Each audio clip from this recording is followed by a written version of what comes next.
By all accounts, Gamescom was more than a little disappointing this year. My reaction stream of opening night live says it all, really. But there were a few games that acted as diamonds in the rough, shining through the drudgery and capturing the attention of even the most pessimistic audiences. Perhaps the most exciting of these, particularly to those fans waiting on the sequel to a certain Sony exclusive, is Lies of P, an upcoming action Souls-like inspired by the familiar story of Pinocchio. From Korean developer Round 8 Studios and publisher Neowiz, best known for the MMORPG Bless Unleashed, Lies of P is their first step into the single-player market and the Souls-like genre, and what a first step it is. Now, Pinocchio and Soulsborns may not be two things that you'd expect to gel well together, but it's taken Gamescom by storm, snapping up 3 awards: Most Wanted Sony PlayStation Game, Best Action Adventure Game, and Best Role-Playing Game. So here I am, Zoe Delahunty-Light, to act as your very own Blue Fairy. And I'm a real boy! Yes, Ian, yes you are. And we're going to take you through everything we know about Lies of P so far.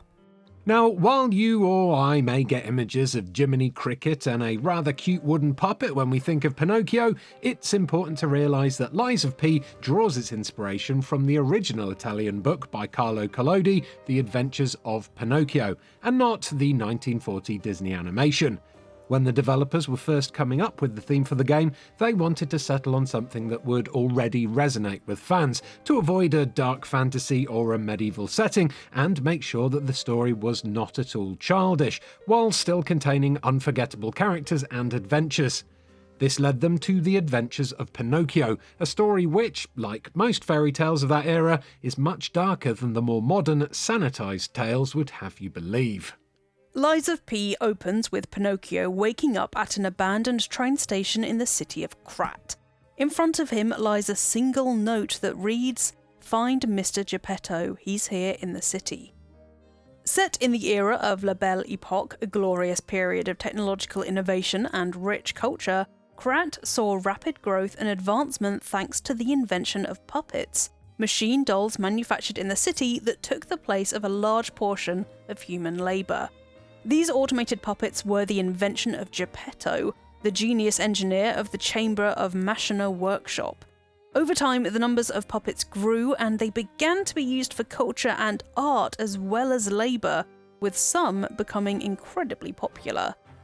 In order to protect the population, a set of absolute orders called the Grand Covenant were inscribed into puppets that made them obey, serve humans, and tell only the truth. However, some puppets, Pinocchio included, did not receive this inscription. You can see where this is going at this point. For some unknown reason, the puppets begin to awaken by themselves and, with them being plentiful enough to replace the human workforce, their numbers were large enough to take control of the city. A plague too has come to Krat, spreading a petrification disease through the population, resulting in the majority of the human citizens fleeing the city, though a few people remain hidden throughout for Pinocchio to find. Neowiz have taken great care to design Krat in a way that feels like a real, once-breathing city. It truly is three-dimensional, with you just as likely to find yourself exploring rooftops as you are its streets.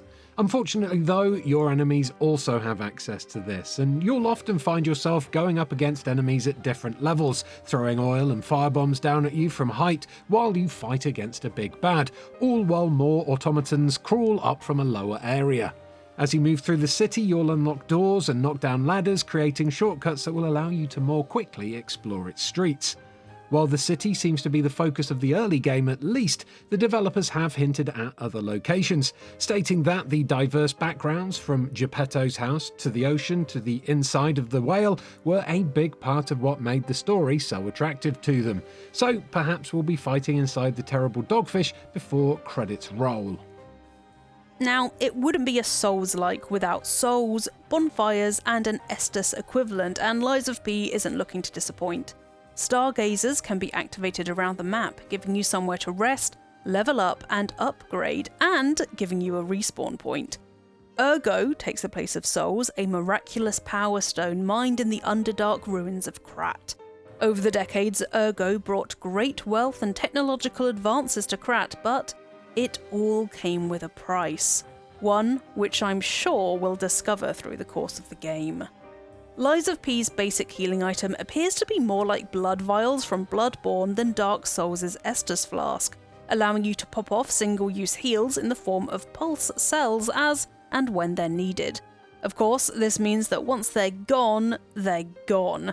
But, rather than in Bloodborne where they needed to be farmed from enemies, Lies of P's pulse cells appear to be recharged through combat, ticking up with every attack.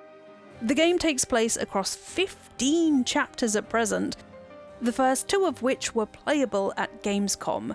Neowiz expects that you will be able to mainline the game in around 30 hours, but for those of us that like to take our sweet time and see everything, we'd be looking at around double this before we put down the controller. At first glance, Lies of P's combat seems to mirror that of Bloodborne, a melee weapon in your right hand, a projectile weapon in your left. Deftly dodging enemy attacks and striking back quickly as they lumber around you is the order of the day here, but if you look a little closer, you'll see that where Bloodborne is hyper-aggressive, Lies of P is a little more deliberate. There's a block button, and if you guard exactly at the time of the enemy's attack, you get a perfect guard, causing you to take no damage, and with a high possibility of destroying the enemy's weapon, reducing their damage and range. With Pinocchio being a doll, you can change parts of his body to gain new skills and an edge in battle, notably his left arm, which he swaps out with different Legion arms for a variety of effects. There are 8 of these Legion arms available in the game, but we've only seen 4 so far, beyond his standard metal fist.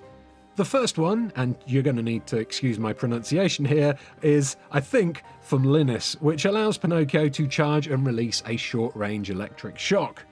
Then there's the Flamberge, essentially a flamethrower that allows the wearer to burn all that is in their way.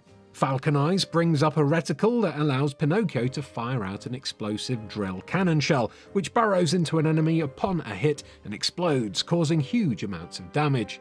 And finally, there's Puppet String, which gives Pinocchio his scorpion moment, shooting out a grappling hook and enabling him to pull enemies to him or zip across to them. So it's either, "Get over here," or "I'm coming over there." Each of these Legion arms can be upgraded through the use of quenching stones, granting them additional abilities and attacks, so over time you can expect the Legion arm to become more and more powerful. You know how in a Souls game you can spend hours with a weapon, getting used to it and upgrading it to be the best it can be, only to throw it aside once something bigger and better comes along? Well, Lies of P has an answer of sorts to this. Each weapon comes in 2 parts, a blade and a hilt, and these parts can be upgraded and mixed and matched with parts from other weapons. Each component has their own weight, animations, and special skills called Fable Arts. Think Elden Ring's Ashes of War. These Fable Arts drain Fable slots, equivalent to an MP bar in Souls, and each has 2 modes, one with the weapon drawn and one when guarding. With 30 different weapons, this gives around 100 different combinations of hilt and blade, meaning that you'll be able to design the weapon that perfectly suits your playstyle. In addition to all of this, there's also a passive skill tree that you can unlock and put points into through the game. It's safe to say that Neowiz wants to tailor Pinocchio to best suit you, and it's given you plenty of options to do so. The characters also find their basis in the Adventures of Pinocchio, though even they are twists on their source material. First, obviously, is your maker/father, Mr. Geppetto. A far cry from the impoverished woodcarver of the original story, here he is decked out in splendid clothes, and clearly knows a lot more of what has happened in Krat than we do. He begs Pinocchio to assist in helping him, saying only he can do this. The lady with the blue butterfly brooch is almost certainly the Blue Fairy, who aids and chastises Pinocchio over the course of his adventures, ultimately turning him into a human at the end. The trailer seems to suggest that she and Geppetto will be at odds with each other, representing the 2 main diverging paths in the story. One encouraging Pinocchio to become human, while the other has him remaining a puppet. The devs have hinted that the lady in the wheelchair with the blue rot on her face is Antonia, the game's answer to the book's Antonio. He is an elderly carpenter that finds the log that eventually becomes Pinocchio, and there does seem to be an almost maternal aspect to Antonia in the trailer, in the way that she and Pinocchio stand together looking at her past self, then turns to look at him, smiling lovingly. Perhaps she and Geppetto worked together to create the first puppets, developing Pinocchio along the way. It could be, then, that she is depicted in the statue at the end of the trailer, Lies of P's version of Michelangelo's Pieta, which shows Jesus on the lap of his mother after the crucifixion.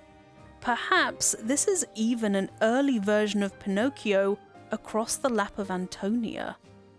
We also meet a man in a fur with a V badge that, we're assuming, is the tricky fox, aiming to lead Pinocchio astray. Hear a voice coming from the blue glowing lantern on Pinocchio's belt, which is presumably the talking cricket, and finally settling on an intimidating gang of rabbit-masked goons, representing a group of 4 rabbits dressed as undertakers that the blue fairy calls in to bring a coffin to Pinocchio, telling him to get in if he's going to refuse the fairy's help, but it remains to be seen whether they're working for her in Lies of P or are on their own path, punishing liars. Lies are a fundamental part of the original Adventures of Pinocchio, and Lies of P, as the name suggests, is no different. The Grand Covenant means that puppets should not be able to lie, and that seems to be the expected truth in the interactions we've seen so far, with Pinocchio being taken at his word at all times. It is through lying to NPCs around the city that Pinocchio hopes to become human, gaining humanity points for lying throughout his quests in the game. While we shouldn't expect Pinocchio's nose to grow in real time as he lies, telling porcupines still plays a big part in the gameplay experience, affecting interactions with NPCs, who you trust, who will help you along your journey, the types of enemies that you come across, and ultimately, the ending of the game. So there it is, absolutely everything we currently know about Neonix's Lies of P. Will you be picking it up upon its 2023 release? Or did another Gamescom title catch your eye? Give this video a like if you've enjoyed it, subscribe to Eurogamer for almost daily videos about video games, and of course, thank you so much for watching. We'll be following Lies of P closely as more information comes, so keep your eyes on the channel, and on Eurogamer.net to make sure you're up to date. It looks like it's going to have a ton of juicy lore that I cannot wait to sink my teeth into. How totally lawsome.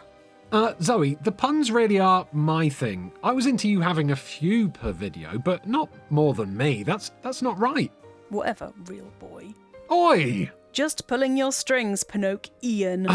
What monster have I created? Bye! Bye!